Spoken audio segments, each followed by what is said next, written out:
Are you working on guitar exercises on a regular basis, but you feel like they don't really make you that much better? This is actually a very common phenomenon amongst advanced beginner and intermediate players, especially when they're self-taught when it comes to their guitar technique. Because if there's something fundamentally wrong with your picking technique or your fretting hand technique, it doesn't really matter how hard you're practicing and if you're working on the right exercises, you will be stuck in a rut pretty much forever until you fix these bad habits. And in today's video, I want to show you 5 pretty much life-changing guitar technique hacks, so to say, that suddenly allowed me to make huge leaps with my guitar progress once I discovered these tricks. And I'd like to start with what might be one of the most important topics ever, picking technique.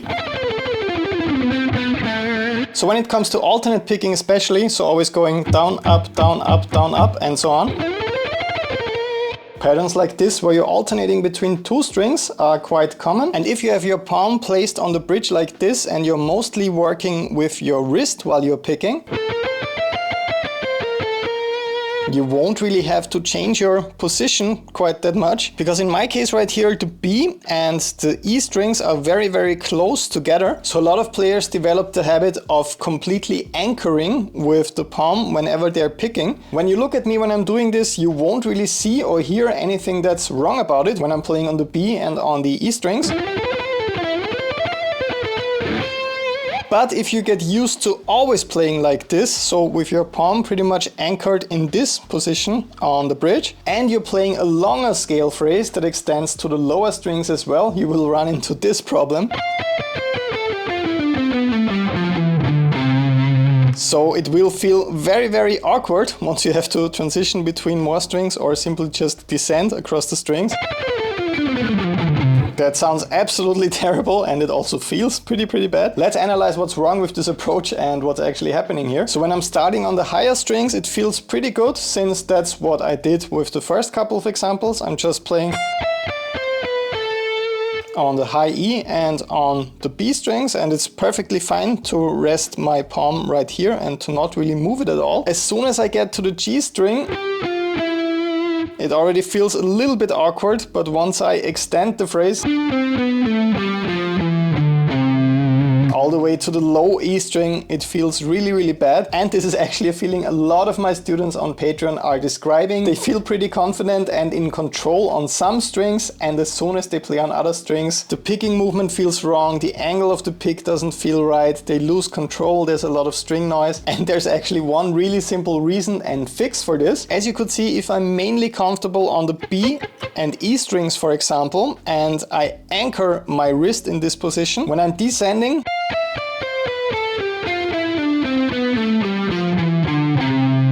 my picking hand has to do this super awkward movement, so I'm rotating my entire wrist so that I can keep it anchored right here. Picking technique and angle for the E and B strings is perfectly fine, but as I'm descending in the scale, it starts to get really awkward. Once I reach the low E string, I'm basically picking in a parallel movement like this, and not just the pick is parallel, pretty much my entire hand is parallel to the string. The same of course goes for the other direction as well. If you start out with a really good angle and technique for the lower strings, and then you have to pretty much rotate your wrist like that for the higher strings, it will feel super awkward. So the simple fix for this problem that I found is simply following the strings while you're picking. One important thing about that does not mean that I'm hovering like this, so I'm always touching the bridge. So you won't see me playing like this, where my wrist is completely in the air. I'm still connected to the bridge, but I'm not applying any pressure and I'm not locking my wrist in one position on the bridge. I'm simply following the strings like this, so that I get a pretty much perfect picking angle for every single string. So when I'm picking on the E string, it looks like this. When I'm picking on the G string, it looks like this. When I'm picking on the A string, it pretty much looks like this.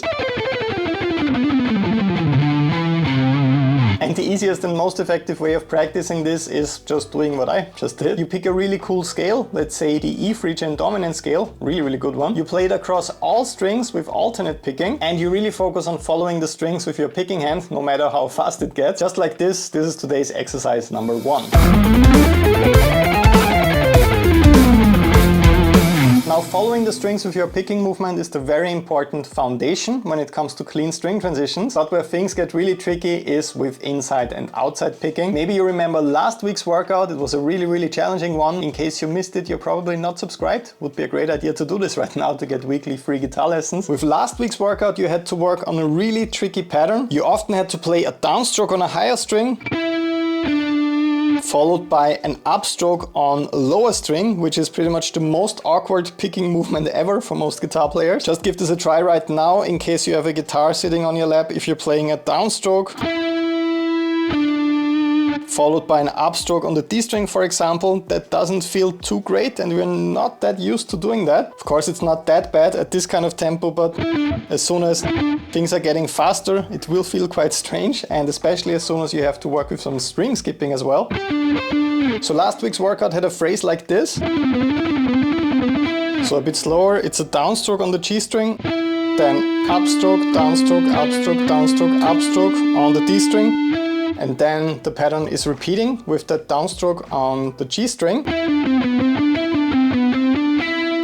And if you tried it, I'm sure you know the reason why this is so difficult is you have to escape from in between the strings after the downstroke to get the nice sounding upstroke on the D string. So it's a movement like this, away from the strings with the downstroke on the G string and then into the strings again for the upstroke. And when most players start out with this, they play the downstroke on the G string, then they touch the G string again, and then they play the upstroke on the D string. So downstroke, then involuntary upstroke and upstroke again. Well, what you actually want is a clean downstroke followed by a clean upstroke. And since this movement is so hard to get right, especially when you're playing very fast, because you have to turn your pick a little bit, I thought it's a great idea for this week to show you a pattern that makes this a little bit easier. So internalizing this movement, because if it's causing you some trouble when you have to repeat it constantly, you can start with a stop and go pattern instead. So for example, on the G and on the B string, playing that phrase just once and then actively stopping so that you can really focus on nailing this one specific movement. Because in my experience, this is one of the biggest picking technique hacks ever once you get this movement under control. So from the downstroke to the upstroke on a lower string, and then also from that last upstroke on the lower string to the next downstroke on the higher string. So getting these two movements under control will change your alternate picking technique forever, because it will basically set you free from any limitations when it comes to string transitions. Those are the two nasty movements that are holding back so many players. And I would dare to say, if you get this movement under control and you really master it, you will be able to play pretty much every single alternate picking phrase as fast as you want. And a great way of starting to learn this before you go to more advanced workouts like the one from last week is working with a simple stop and go pattern like this in exercise number 2.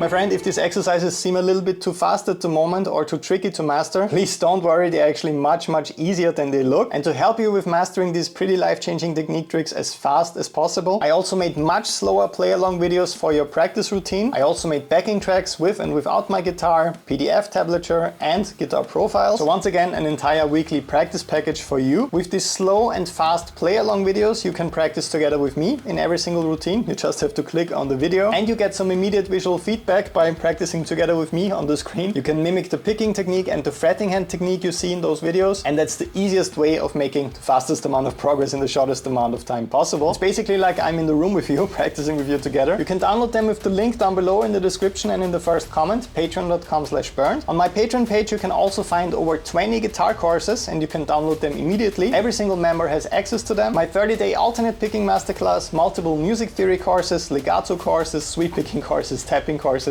everything you will ever need is on my Patreon page. So if you're still not part of the world's biggest guitar community on Patreon, just click the link down below, join us today. Download the practice package for this video and over 20 guitar courses. I'm waiting for you over there. It's the best investment you could possibly make when it comes to your guitar progress and your guitar technique skills. But now let's talk about the next very important topic. So up next I'd like to talk a bit about sweep picking and arpeggios. So I'm sure you're familiar with the term with sweep picking. You focus on a sweeping picking movement, so you're not really attacking every single string individually, like with alternate picking or just downstrokes. You want that smooth up and down movement that you also get when you're playing chords. And a lot of intermediate players that get the hang of it can do things like this. So they can remember a handful of arpeggios, like this A minor arpeggio, and they can play them up and down at certain speeds, which is already great. But where sweep picking gets really, really interesting is when you combine different patterns. So something like this isn't extremely advanced yet, but it already sounds more interesting than just playing one arpeggio up and down and up and down. And what's really, really difficult for pretty much any guitar player is navigating between the strings with those different patterns. Because once again, like with alternate picking, there will be some patterns that don't feel right.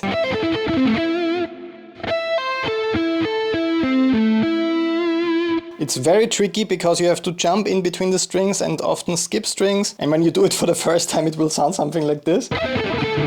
So you have a lot of string noise, some open strings in there, and it's very hard to play in time as well with all of those different transitions. But fear not, I'm about to show you one of my favorite hacks ever. A lot of people don't think about this, but there's actually a very simple solution to that. You don't have to pick every single note. And yes, I'm fully aware that some people will call this cheating, but I personally only care about the way it sounds. So if you want to play a really cool advanced pattern like this, but you just can't get the sweep picking motion right, you could also try to just hammer on the notes of the arpeggio with your fretting hand if you're trained in legato, so hammer-ons and pull-offs. So you could do something like this.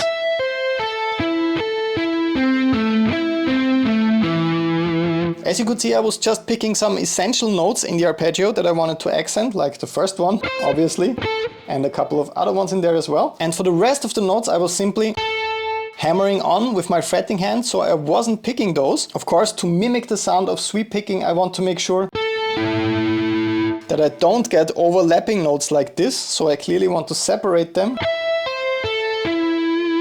like that. And when you speed that up a little bit, you get a sound that's very, very close to sweep picking, since the goal with sweep picking is connecting the notes fluidly as well. And you can also mix the approach with sweep picking, so you don't have to go full sweep picking or full legato, hammering on and pulling off. You could also play something like that, which was kind of improvised, but I was trying to combine sweep picking with legato. So when you're getting better at this, you can simply match the real deal, so to say, the sweep picking with hammered on phrases, and it sounds really, really cool. And the patterns get more and more interesting as you're moving away from just playing arpeggios up and down. And my suggested way of getting started with this is working on this pattern. Check out exercise number 3.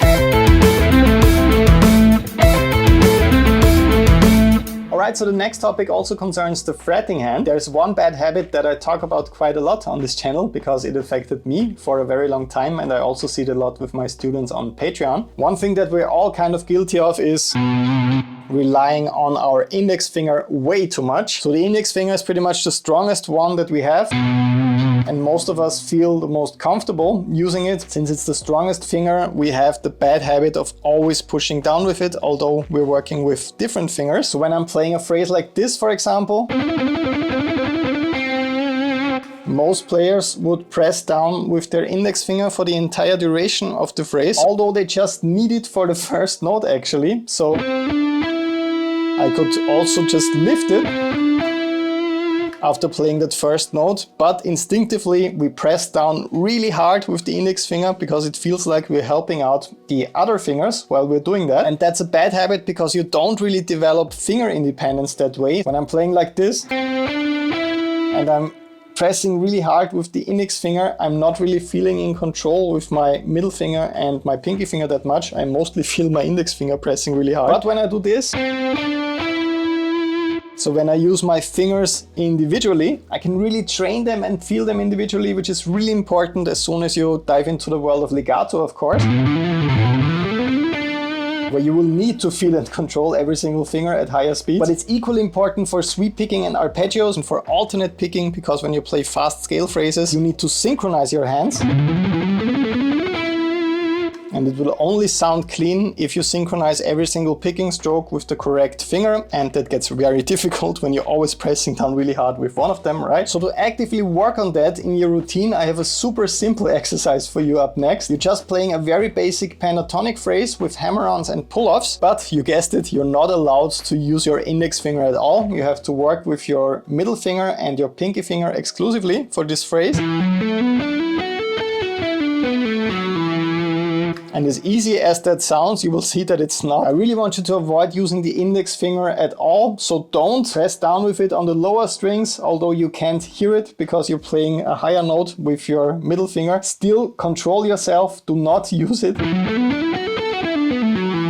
And you will see that speeding it up even at this tempo is really difficult because you have to just use your middle finger and your pinky finger. And aside from that being a great finger strength exercise with those fingers, because you usually help out with that one, it's also an amazing finger independence exercise. So check out the next exercise. It might look simple, but it really isn't. And if you don't have any finger exercises like this in your practice routine at the moment, I really recommend using that one.